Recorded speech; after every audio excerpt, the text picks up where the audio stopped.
the founder of InTech Solutions, the IT Princess of Power, Leia Shilobod.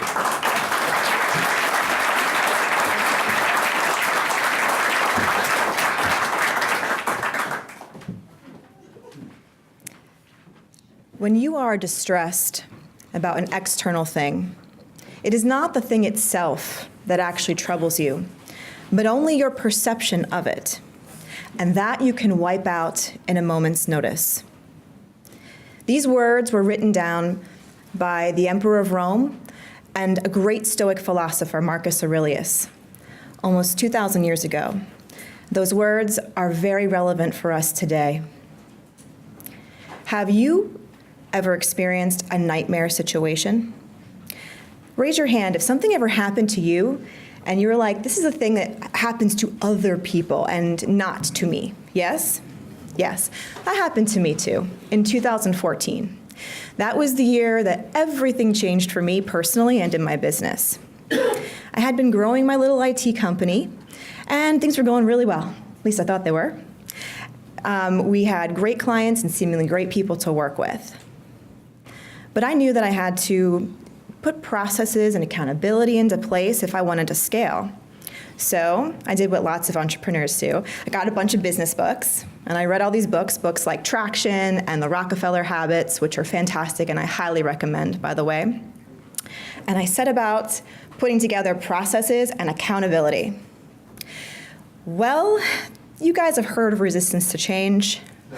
Boy, was there a lot of resistance to change. In fact, I would probably call it dissent. And as you can imagine, dissent equals drama.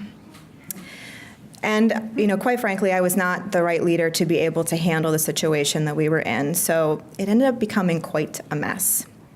I had, in particular, one of my key technicians, we'll call him Sam, who just kind of stopped working, actually, at one point. He just would show up to work and, not put his time in, not do his work. And I'd sit down and be like, hey, Sam, what's going on? I don't understand why you're acting like this. You definitely have to do this work. We're committed to these things. And he would just kind of look at me, shrug, and be like, eh. So I fired him. Right? Well,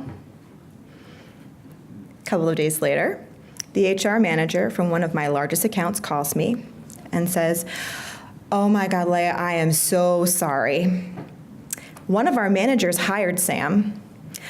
I'm gonna need your non-compete and we're gonna have to review your agreement.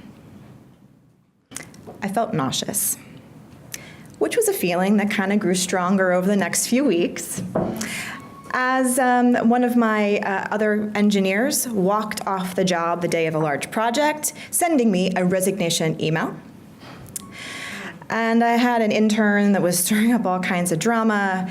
I actually found out, too, that Sam was visiting other clients. He actually got into his car, drove around to our biggest accounts, got out of his car and said, hey guys, want to let you know, I'm not working with InTech anymore, and maybe you want to rethink your relationship with them. Yeah. Oh my goodness. Yeah, so that was the result of this, not only all of this emotional energy, but we lost 62% of our top line revenue in 4 short months. My business was decimated, and I had to ask myself, why am I even doing this, right? Do I really want to rebuild everything again? What is the purpose of the business? Why are we doing this? I know that deep down, what I want is to build a company where awesome people can come together to do the meaningful work of building and supporting networks and keeping them secure.